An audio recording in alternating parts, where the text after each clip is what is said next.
Hello and welcome to the fifth in our series of 6 weekly Widening Horizons webinars, brought to you as a collaboration between the Guild of One Name Studies and the Local Population Studies Society. I'm Mike Kipling, Treasurer of the Local Population Studies Society and also a member of the Guild. I'll be hosting the session today, which is the second of 3 to be presented by LPSS members. The recording of the 4 previous presentations in the series are available on both the Guild website and the LPSS website. This slide shows a few tips for those new to using GoToWebinar. If you have any problems with volume, please ensure your computer volume level is turned up. And if you have a headset, this often helps. Some people have had difficulties with asking questions, and one of the ways to you do that by typing it into the question box on GoToWebinar. If you can't see a question box, then at the top right of your screen, you see a little traffic light shaped thing. And at the top of that, there should be a white arrow in an orange rectangle. If you click that, then a box will open up and you'll see where you can type in questions. Please do this as the presentation is going on, and we'll then ask these to the speaker at the end of the presentation. All the webinars in the series are being recorded, and we'll let you know when the recording of this session is available on the Guild and LPSS websites, which is normally after 3 to 5 days, so hopefully by early next week. It's now my great pleasure to introduce tonight's presenter, Dr. Eilidh Garrett, who will be speaking on looking at single trees and whole orchards, how genealogists and demographers can work together.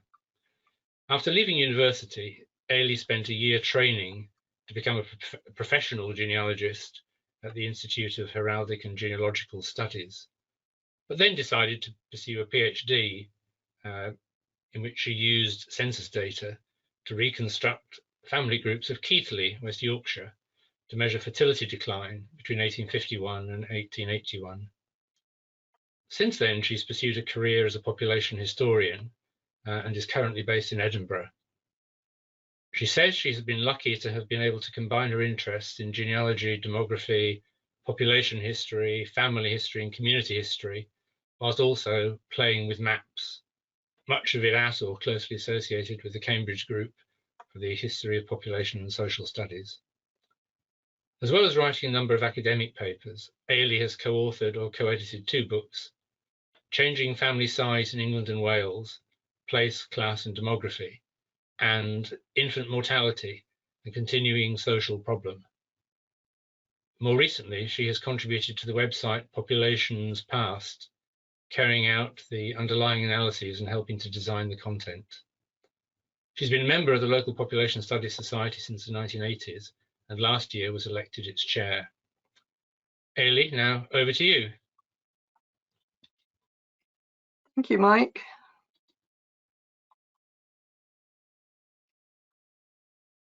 And there we go. And good evening, everybody. Good morning, wherever you're joining us from. It's a privilege to be able to talk to you, especially if you have been up very late into the night watching the result of a certain election. The last time I was invited to talk to members of the Guild of One Name Studies, I was asked to discuss how demographers can help one-namers with their work. This evening, I'm addressing a much wider audience, so the topic is how genealogists and demographers can work together. And we're going to look at single trees and whole orchards. Before I start, though, I'd like to say a quick thank you to Jim Oppen and Paul Tomlin and Chris Galley, who've all helped me put this talk together in one way or another. And if Paul's listening, I know I haven't answered your question yet, Paul, but I hope this will provide some kind of an answer.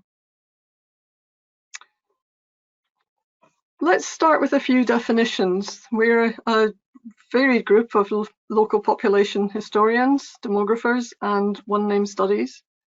So if we begin with how we might work together, my first and succinct answer is we need to talk.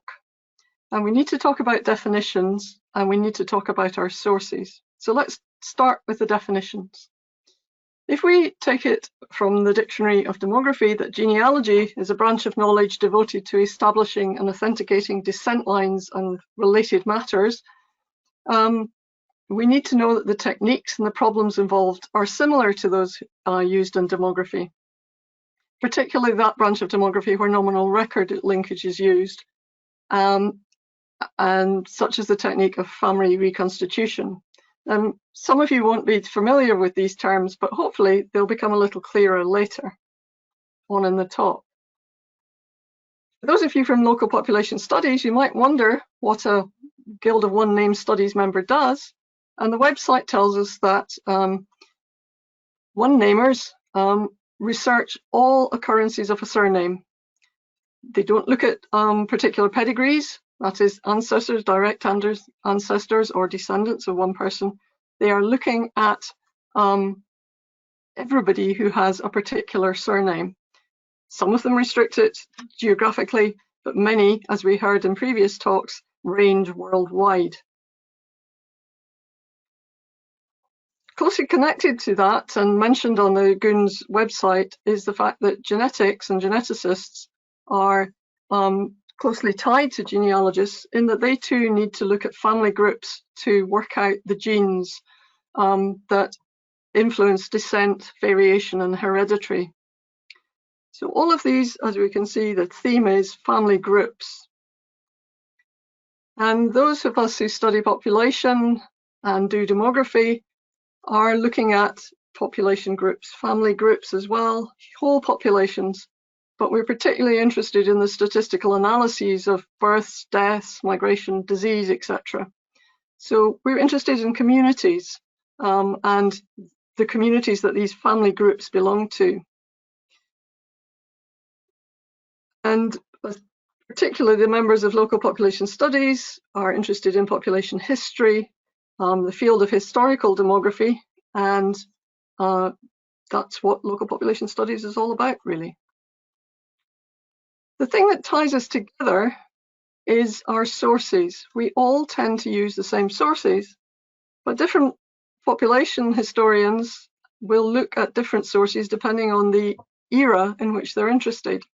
Whereas one name studies and genealogists may look at a range of sources across a wide time span to find their ancestors. So here, right in the beginning of, well, not right in the beginning, but in the early years, we have the handwritten registers from 1713. This is a register of baptisms. And later on, in the early 19th century, we begin to get printed forms where the same information about the parents of the children are entered into the church registers. Here's one from Norwich in 1828. We also have marriage registers, and of course we have death registers.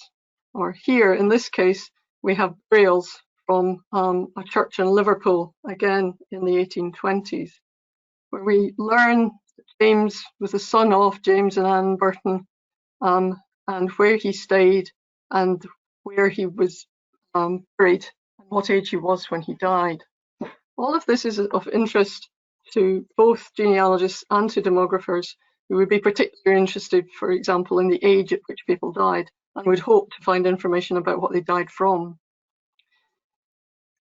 We don't need to restrict ourselves to English sources. We can have sources from many different countries. We can have sources from registers that are not necessarily from the Anglican Church. Here we have a Scottish Catholic register, which interestingly not only shows the date of baptism, also shows the date of birth, even in 1854.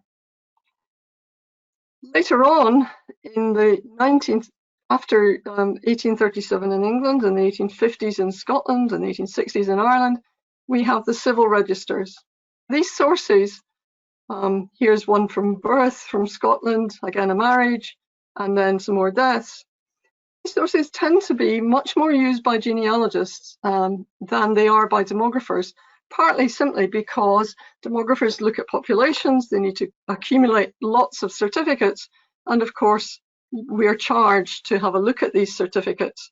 It costs a lot of money, and demographers try to avoid spending too much. Whereas if you're enthusiastic about your family and you want to know more about them, it's a pleasure and really interesting to go and buy these certificates and find out the details that they present.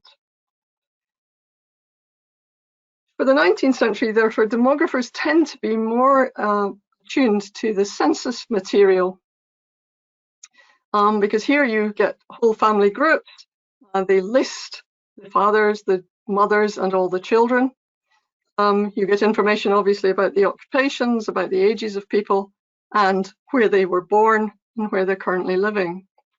If you're really lucky, like in the 1911 census, you get additional family information about how long the couple have been married and how many children they've had and how many children have died. And this is one of my particular interests. I really enjoy digging into the 1911 census and this fertility information. So we're all familiar with these sources. Some of us will have used some of them more than others. Some of you from abroad will have a different set of sources giving this demographic information about your ancestors. But we all use them in slightly different ways. And it's actually very difficult sometimes to get inside somebody else's head about what they have done with the sources, because you're so used to doing what you and your branch of study deals with. So let's explore this idea a little more. Before we do that, I should point out that demographers are also like tables. And here we have the printed census reports from the Registrar. We also have the Registrar General's reports here showing births and deaths. Flick over a few pages and we'll also find information about marriages. But the point of these tables, and indeed all the other sources that we've looked at, is that they're arranged geographically. So here we have 10,000 a map of the 10,000 or so parishes to be found in England and Wales. And maybe you study one of these, or perhaps, if you're lucky, you have information for all 10,000 of them. But each parish register, as its name suggests, covers a geographical area that is that parish. And for the 19th century, we can find reports and information about much bigger geographical areas, the whole country, England or Wales, the counties in it, the registration districts, if you're looking at civil registration or the census reports, and even down again to the sub-registration districts. For the later 19th century, we have much less information about small areas and parishes that's easy to come by. So what was I on about when I mentioned single trees and orchards? Genealogists and family historians, geneticists, and possibly goons tend to be interested in single trees, one genealogy, very often their own. And they will explore upwards, up the branch of the tree, up the trunk of the tree, and sometimes, particularly family historians, will look out into the branches and the far corners, the far reaches of the twigs and then even the leaves to find distant relations. Demographers and local historians are much more interested in what I've described here as orchards, groups of people from particular geographical areas. And therefore they need to look at lots of trees. And this is where we begin to diverge in how we look at the sources. Local historians may look at the population, they could look at lots of other sources about a particular area, and obviously community historians are also in this kind of group. They're looking at groups of people, very often set in a particular geography. This particular page on the right of your screen is obviously a map. It's taken from West York Orchard in Dorset, and it has, I particularly liked the fact that it showed the orchards and all the little trees lined up around the parish. There is also a village of East Orchard just off the corner of the map. So to again go over the fact that genealogists tend to go back up their own family tree. They start with themselves, with their parents, their grandparents, their great-grandparents. I'm afraid this one is very badly written. It was done by my son when he was about 8, I think. He was ill at home, and we decided we would see how many of his ancestors we could find on the internet. So he filled them in for himself with their dates of birth on them, I think. And we've kept it. He's now 24, so it's a rather elderly document. But you can see that he has gone straight up each of the branches to find his grandparents and his great-grandparents and his great-great-grandparents. We have no indication here how many cousins he's got or anything like that, because he's just going back to find his ancestors. I tried to decide how would I tell you about what local population studies people do, and it's possibly easiest to go and have a look at our journal, which you can do relatively easily on the web, looking at populationstudies.org. There you will find tabs on the website which shows you about our past issues and our more recent issues, recent issues from the last decade. So, but to indicate the kind of studies, I've taken the example of issue number 95, where we have a study of Long Melford and Suffolk, looking at the stable population over 200 years. We have employers in the 1881 population census of the whole of England and Wales, which Bob Bennett will be talking about next week. And we even have papers looking at the region of New South Wales in Australia. And we come back again, but to 1653, looking at the community of Woodstock.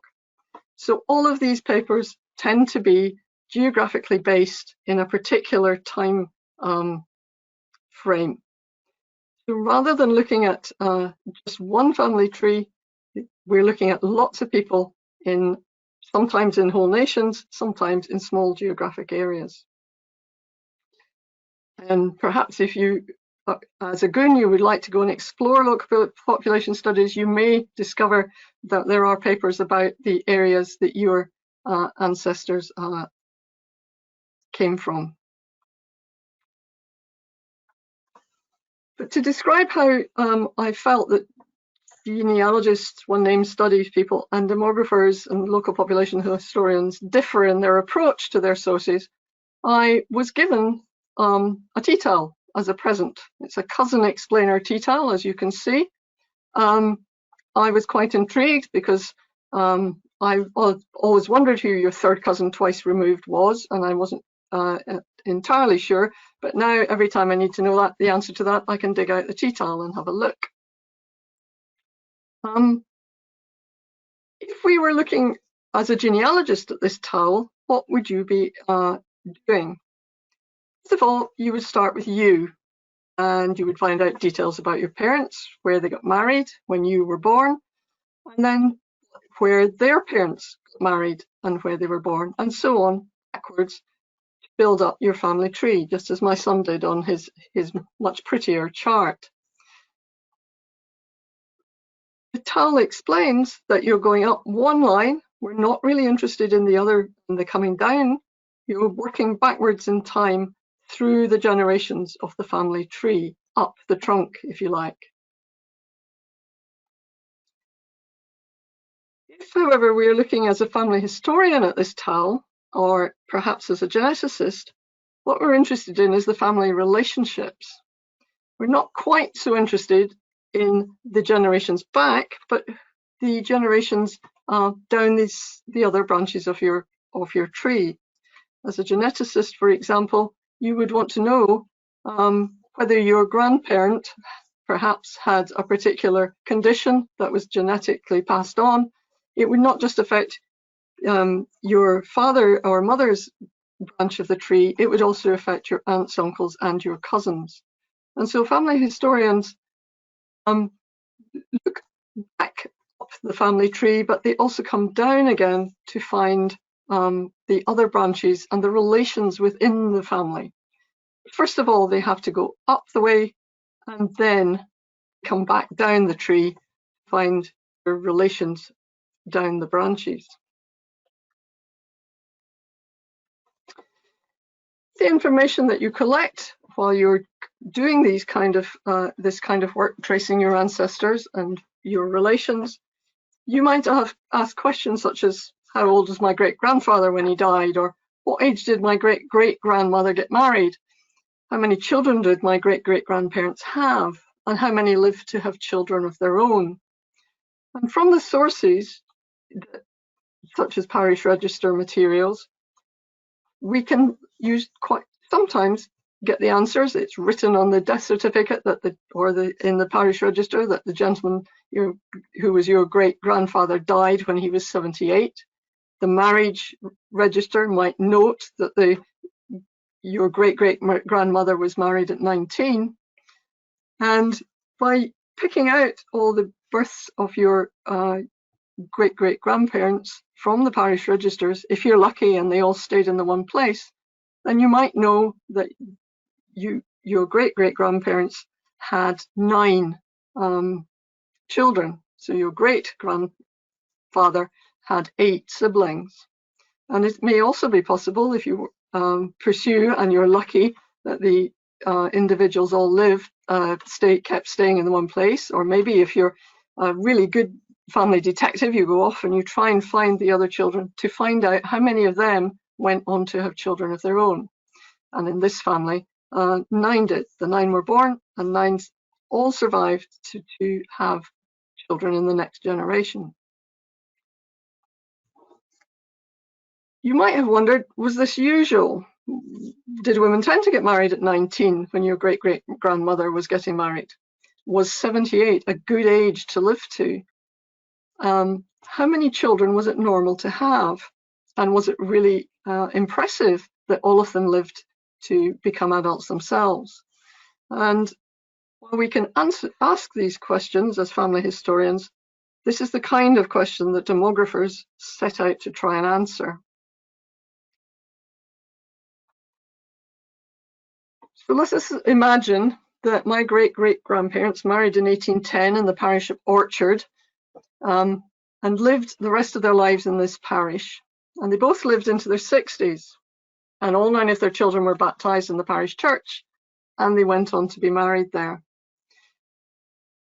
My question as a demographer is, how many other couples marrying in Orchard between, say, 1800 and 1819 had 9 children? And to answer that question, we have to take a series of steps. And one of these ways that we do this, to try to answer this question, is to use the technique that has become quite famous and was used extensively by the Cambridge Group and has contributed to their population history of England, is the method of family reconstitution. And here, rather than looking for individuals in a marriage register, we start with all the marriages in the marriage register in a particular period, in this time 1800 to 1819.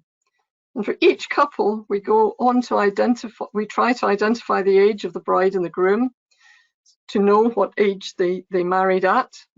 To do that, we might have to go back and try and find their baptisms. And then we need to identify baptisms of all the children that were born to this couple, to each of the couples living in the parish. Be particularly careful that we are making sure that we're not biasing our calculations. We want to make sure also that the couple manage to survive until the wife has stopped childbearing, so probably till the age of 50. And we also need to make sure that they haven't left, because otherwise we would be counting the number of children, and if everybody left and they'd only had 3 children, we wouldn't know that they went on elsewhere to live elsewhere and have another 6 children, and yes, 9 children was quite common. So we want to find out who survives until the marriage, till the wife reaches the age of 50, and we also want to know who moves in and out. So just to we want to look in the parish registers to find out of all the marriages. We want to follow them to see which of them ended before the wives died. Ended before the wives reached the age of 50, either because either the husband or the wife died, or because the couples moved out. Did they go elsewhere? And where did they die? How many children did they have that we don't see? This is something that demographers find very difficult to do, because you know where the couple were married, you know that they had X number of children, but then you don't know when they left and you don't know where they went. Genealogists might find it much easier to know 1 or 2, because their family members, they have found them in the place that they moved to and seen them having more children. The other thing that confounds the calculations a little is if we have people who move in and are having children without actually having been married in the parish. What we're trying to do is find all the marriages where we know where the wife, what age the wife married at, that she survived to be 50, and how many children she had in the parish. And at that point, we can say that on average, all these marriages which survived had X number of children, and we can see whether the couple who had 9 children were unusual or not. Technically, this technique of family reconstitution is a cohort approach. We start with the people aged of marriageable age, and we watch them getting married as they get older across time until the wife reaches the age of 50. Because we start with the marriages of the population, we're actually working the opposite way from genealogists. We are starting with the marriages and watching the couple having children and then possibly grandchildren. So we are coming down this T-tile rather than working up. We start with all the marriages here, and we don't know how many people survive as we work our way across time. However, if you're a genealogist and you're starting with you know your parents survived to at least your children, as did your grandparents, your great-grandparents, because they must all have lived to have children to end up being your or anybody else's ancestors.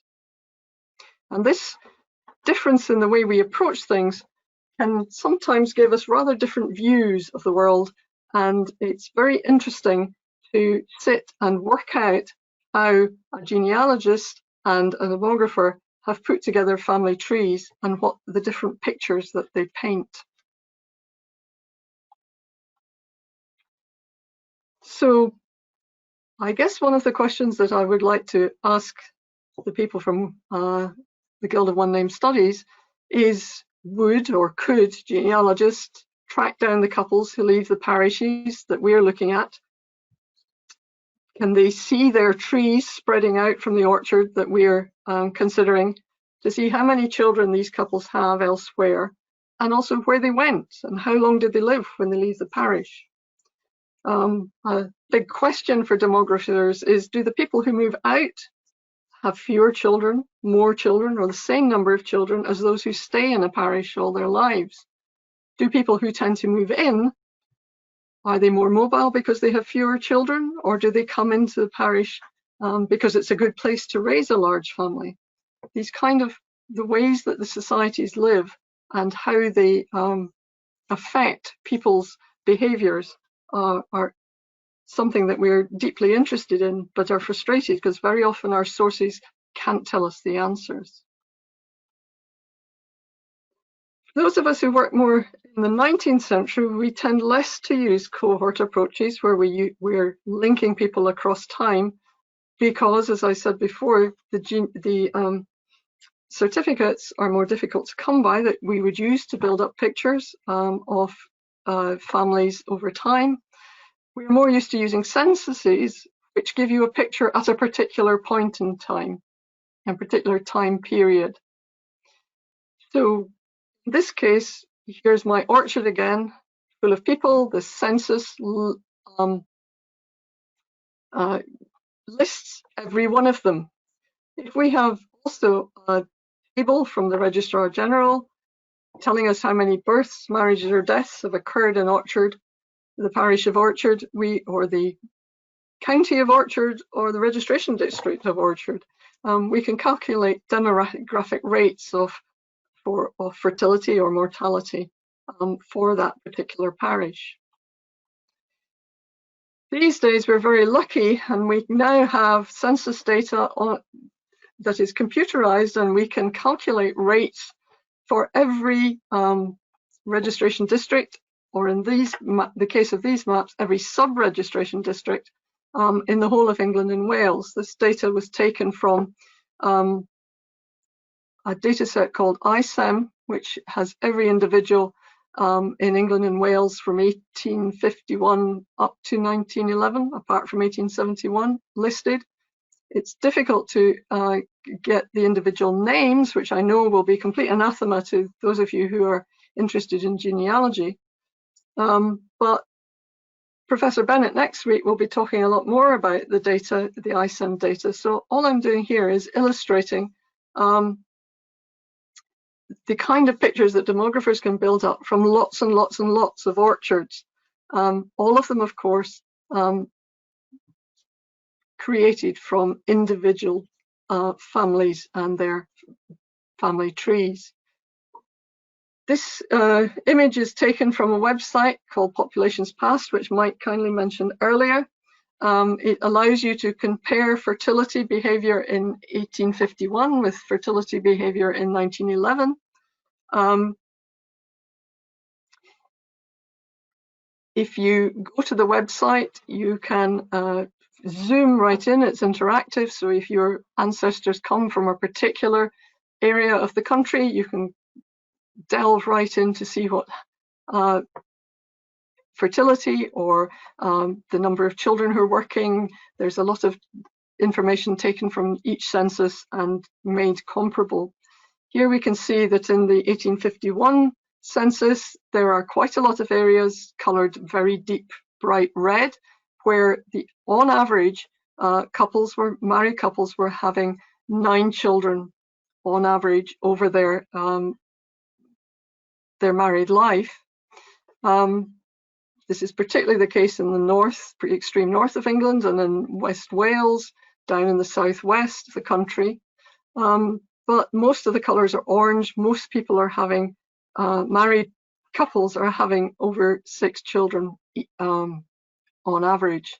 By the time we get to 1911, on the right of the picture, the colours are much bluer, and people are beginning to have moved, the populations have moved towards smaller family sizes, particularly in the Lancashire, West Yorkshire textile areas, where already the average family size is nearer to 4 or 5. And we can see that down in London, in the bottom of the corner, in the rectangle in the bottom, there are some areas in West London where family size is down nearer 4. So we can observe the change in how people's fertility within marriage across this half century, all built up from a myriad of about 2,000 orchards or sub-registration districts.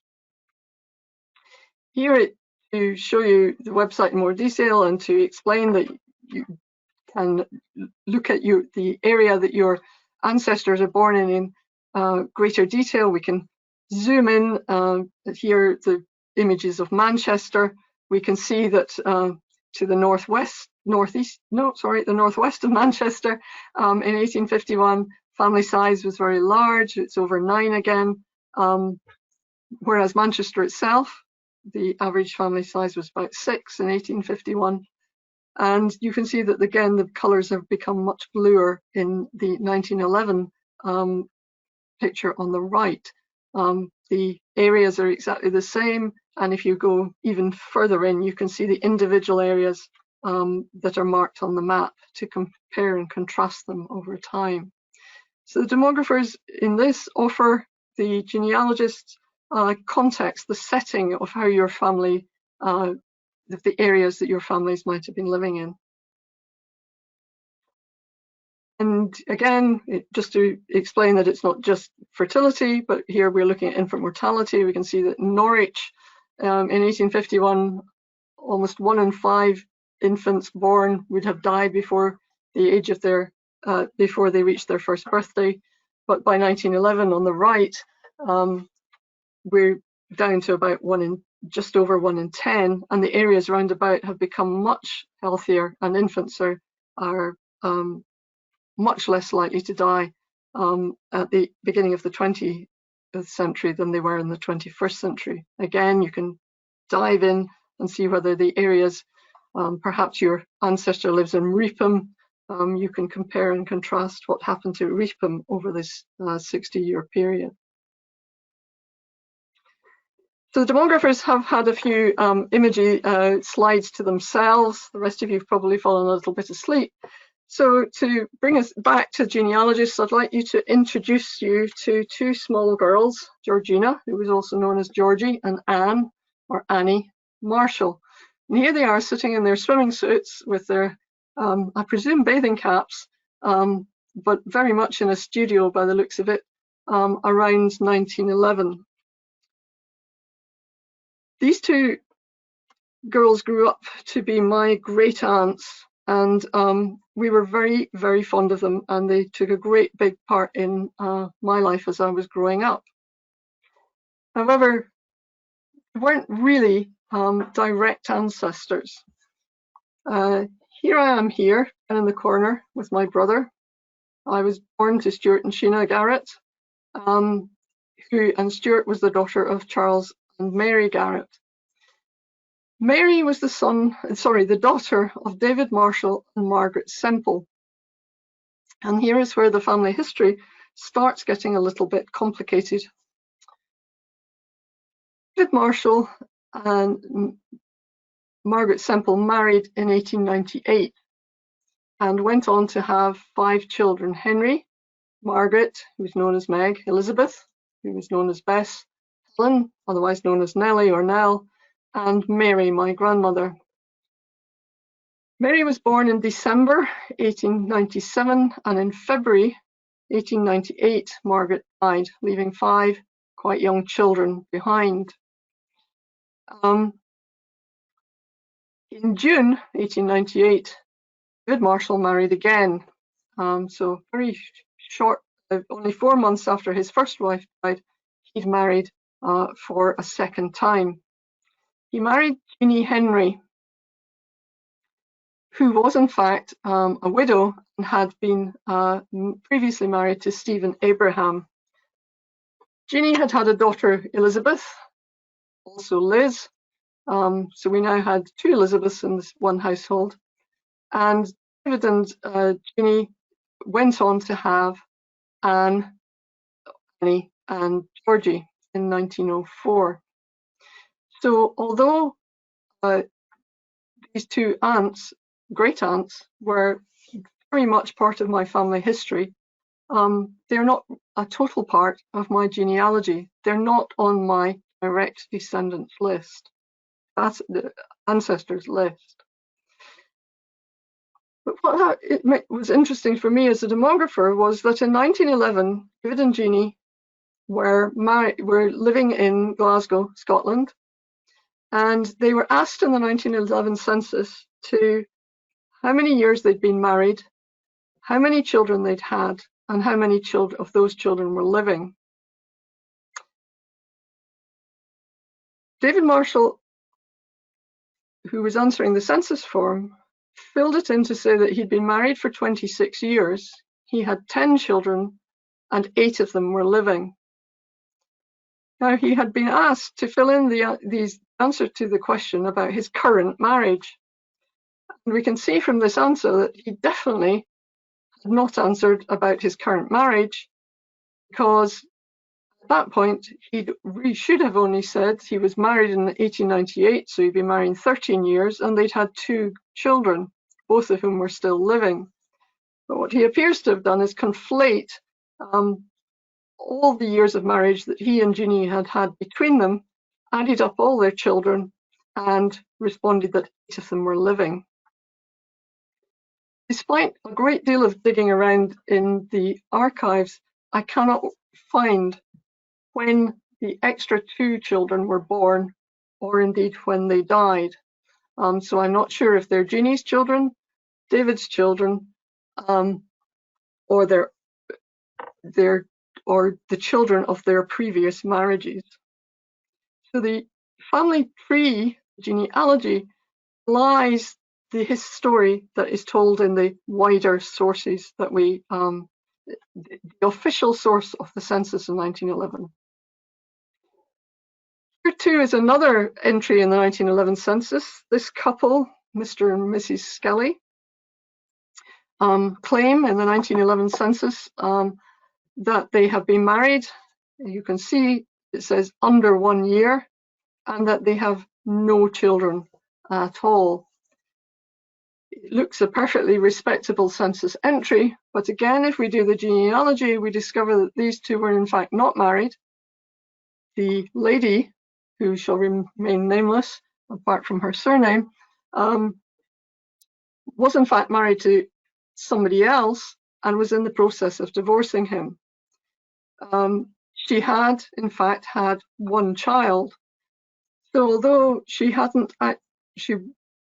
answered the census question, the story told in the census is a very different one from the one that is revealed by looking at various sources, not necessarily the civil registers, to tell the story that this couple had a much more checkered history than their rather plain and ordinary census entry suggests. So as we only have a few minutes left, I hope this has demonstrated that demographers and population historians are interested in the orchards of populations and communities. They can offer one-namers and genealogists a context of their family history, tell you what was happening to the general population, not just your single tree of your family. You can use the demography to compare both your family with other families at that time, or the communities that they stayed in across time or space. And we tend to be rather fixated on doing calculations, rates, numbers, and making sure that we're doing comparisons that are robust, rather than slight anecdotes or one-off examples from family trees. Family historians, genealogists, and in that I include one-name study, people who do one-name studies, seem to me to be more interested in single trees and their genealogies, their pedigrees, and the family trees, whether that's just the main trunk or all the branches and all the leaves. But the work of family historians and genealogists offers demographers and population historians a context in that it shows how the families that they're looking at work as individual groups, and how the populations and all the trees in the orchard might be behaving. So they give examples, they give insight into the rather stark calculations that we demographers sometimes do. And as I've just shown, I hope my family trees give examples of how people are filling in the forms or not filling in the forms as they should. Genealogists, one-name studies, family historians are also incredibly enthusiastic, and they take the time to look into their family trees. They are invested in the people that they are considering, whereas demographers are very interested in populations, they don't always have the time or the resources to look at all these individuals as individual people acting within history. They have to look at them as whole orchards, groups of trees, which all look roughly the same, but as we know, each group is slightly different. What we need to do is talk to each other a great deal more to work out what we do with our sources, how we use them, and what we want to get out of working with each other, and whether or not we can move our studies forward and look at things in greater depth or in a wider context. So to work effectively together, I think we need to understand each other's aims and objectives more. We also need to look at the sources that we all use together, but we all use them in different ways. I think that genealogists and demographers have a great deal to offer each other, but the first thing we have to do is start talking to one another. So let's make today the beginning of a great big talking exercise. So thank you very much for inviting me to speak today, and thank you very much for listening, and I'm looking forward to receiving some questions. And if anybody would like to offer their 1911 census examples so that I can see whether people are filling in the census form correctly, I'd be delighted, and thank you very much indeed. Back over to you. Right, well, thanks very much, Eilidh, for a very interesting presentation showing how the various different disciplines that we follow can be linked. I hope in a minute we'll find out whether there have been any questions or not. Certainly, I know that it was my original interest in my own family history that led me to an interest in migration. So such that 4 or 5 years after starting exploring my own family, I completed a master's dissertation about migration from lead mining areas in North Yorkshire and the north of England, which was where my family had been. So it's quite easy to go from the family to the more general environment, and if you can actually do some work about an area where, and that sort of the population you're studying includes your own family, that makes it much more interesting.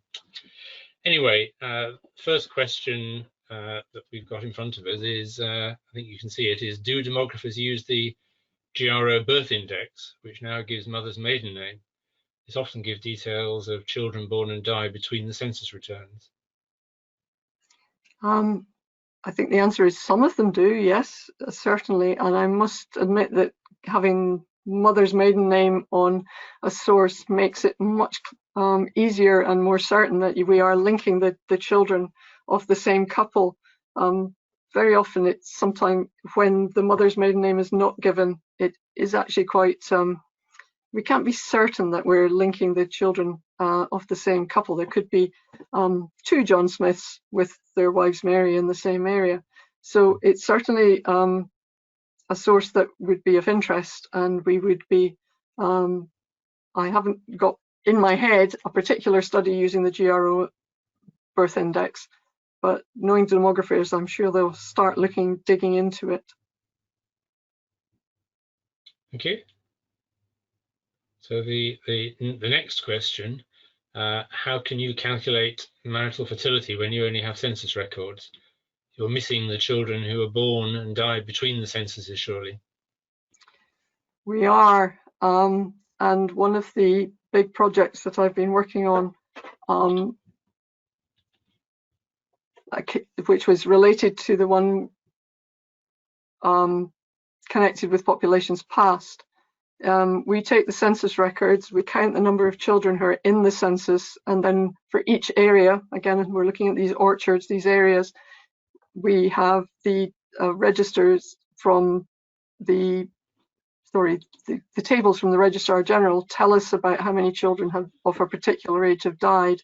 And so we impute how many children we have alive, we know how many have been born, we can impute the mortality, and that's how we add back the children who are missing. There is a book, the book that Mike mentioned at the beginning, Changing family size, where we lay out how we did it. It's not very easy. It takes a lot of computing staff, but you can do it, and you could do it for relatively small areas such as registration districts or sub-districts.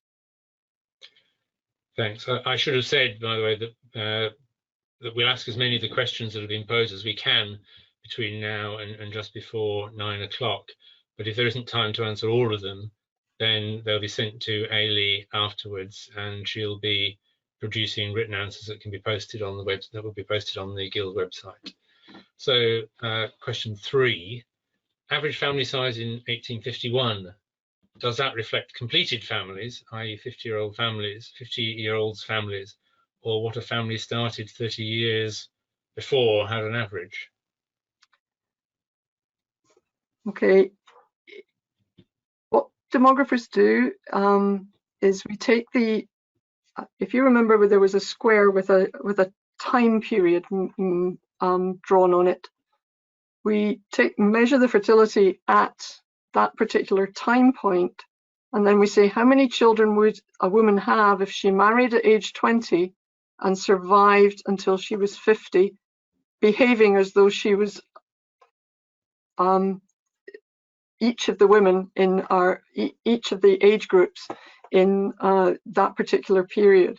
So it's actually a very artificial measure, might be hypothetical measure almost, but it allows us to compare the people in 1851 and 1861 and 1871, because that's how we're measuring. We measure them the same way at each census. But if you went to look at the average number of children that people had in the census, you would not get the answer that we reach by the methods we use. So it isn't even an average family size in 1851. It's this very artificial measure that we use to allow us to compare from time to time. So it's, if you like, it's the families. It's not even the families started 30 years ago. It's what people are doing at that time, what will happen if they survive until they're 50. Okay, thank you.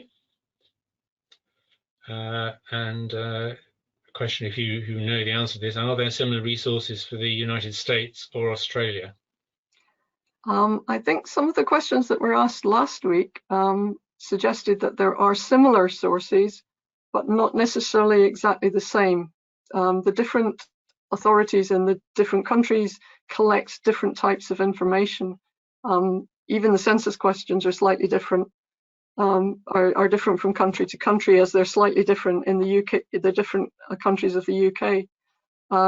So yes, there will be, but they may not give exactly the same type of information as the ones I showed you this evening.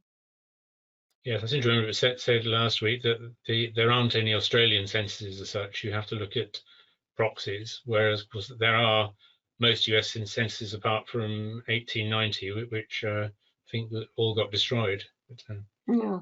So you have a gap, a huge gap there. But, yeah.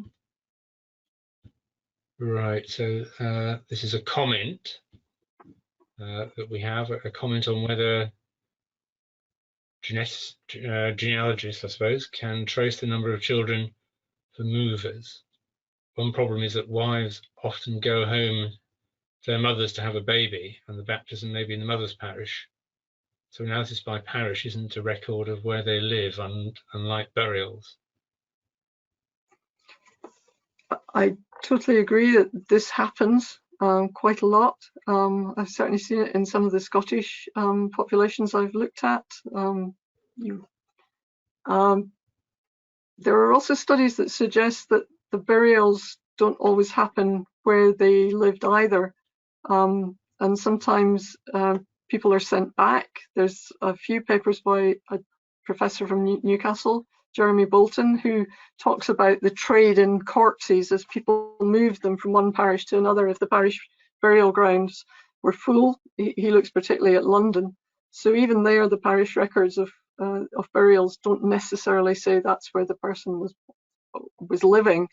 he or she may have had a connection there. But yes, we are at the mercy of our sources, and if people don't behave exactly as they're expected to, then they do affect the rates that we calculate. But genealogists doing their work and can see that the mother has gone home to they know where the mother's home is, where she came from, and that she went back there to have a birth. That's exactly the type of information, the insight that I was talking about, that you can provide for demographers and explain that their rates are not as precise as they would like them to be. Yes, in my own family tree, I've got an example of I can't remember how many great-great-grandmothers it is, but this is pre-census. And although we know that my great-great-great-grandfather worked and lived and had a factory in Leeds, every single one of his children were baptized in Darlington. And I'm not quite sure whether that's because she trekked back to Darlington every time, or whether in fact she never actually left Darlington and stayed there, and he just came down to Leeds, sort of worked there and went back to Darlington at least occasionally to father another child, if not more regularly. Not clear which option was which. He also acted as a local agent for the poor law for other Darlington people working in Leeds who fell on poor times. He would bring money from the Darlington Guardians and sort of hand it out to various Darlington people living in Leeds. So he gets the impression he sort of commuted in that direction. It's another sort of interesting little fact that you find when you're looking at your own family history in particular. You know, how your family interacted with the poor law. Anyway, it seems as though we've run out of questions at more or less exactly the right time. So it's time really just for me to thank you once again, Eilidh, for a very interesting presentation, and one which I think explains to demographers what one-name study people do, and to goons what demographers do, hoping to interest both sides in looking at a little bit at the other. So I hope that everybody found that website informative, and this webinar informative and enjoyable, and that you'll want to join us for the final webinar in the series a week from today, Wednesday, November the 11th at 8 p.m. GMT, when our speaker is going to be Professor Bob Bennett of Cambridge University, who will talk on identifying business proprietors from the census and using the online atlas on entrepreneurship. But before we go, I'd just like to thank all of those from the Guild Seminar and Marketing team who've so ably organised the technical side of this seminar series. And as you exit the webinar, there will be a feedback survey, and we'd be very grateful if you could take a few minutes to complete this, as all your comments can help shape the future webinars that are planned until we can all hopefully meet once again in person. So on behalf of the LPSS and the Guild, thank you for participating, and goodbye. Thank you. Thanks, Mike.